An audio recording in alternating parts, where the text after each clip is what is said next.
ఇవాళ కొన్ని మిత్స్ నాకు కంటపడ్డాయి. ఇవాళ వాటిని బర్స్ట్ చేద్దామా? Hi, this is doctor Konjeti Hampi. ఫస్ట్‌ది చూద్దాము. బేబీ అంబలైకస్ గనుక పడిపోకపోతే పేడ పెడుతున్నారంట. పెట్టొచ్చా? నో. దానివల్ల చాలా ఇన్ఫెక్షన్స్ అవుతాయి.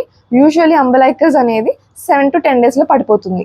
పాలు తినడం వల్ల పసు వస్తదని చెప్పి సూచర్స్ పడిన వాళ్ళు గానీ, సర్జరీస్ చేయించుకున్న వాళ్ళు గానీ తినట్లేదు. ఇది మిత్ అండి. పసు వచ్చేది ఓన్లీ ఇన్ఫెక్షన్స్ వల్ల, దాని వల్ల కాదు. వర్షంలో తడిస్తే జలుబు వస్తుంది. నిజమా? యాక్చువల్లీ వర్షంలో తడవడం వల్ల మీ ఇమ్యూనిటీ అనేది కొంచెం కాంప్రమైజ్ అవుతుంది. దానివల్ల కోల్డ్ వస్తుంది. కోల్డ్ వర్షం వల్ల రాదు, వైరస్ వల్ల వస్తుంది. గీ తింటే లావ్ అవుతామంట. ఉన్న ఫ్యాట్స్ అన్నిట్లో మనకి దొరికే ఒకే ఒక మంచి ఫ్యాట్ ఏమైనా ఉందంటే గీనే. దానిలో ఫ్యాట్ సాల్యుబుల్ వైటమిన్స్ చాలా పుష్కలంగా ఉంటాయి.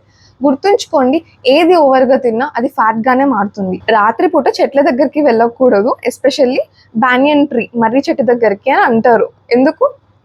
అయితే మార్నింగ్ పూట ఆక్సిజన్ రిలీజ్ చేస్తాయి చెట్లు అని అందరికీ తెలుసు. కానీ రాత్రిపూట కార్బన్ డైఆక్సైడ్ని రిలీజ్ చేస్తాయి. అయితే ఈ కార్బన్ డైఆక్సైడ్ కోషియంట్ అనేది బ్యానియన్ ట్రీలో ఎక్కువ ఉంటుంది. అంటే రాత్రిపూట ఎక్కువగా కార్బన్ డైఆక్సైడ్ రిలీజ్ చేసే ప్లాంట్స్లో ఈ మర్రి చెట్టు అనేది ఒకటి. దాని దగ్గరికి వెళ్తే టాక్సిటీ అవుతుందని చెప్పి వద్దంటారండి. ఇంకేమైనా మిత్స్ బర్స్ట్ చేయాలంటే కామెంట్స్లో చెప్పండి.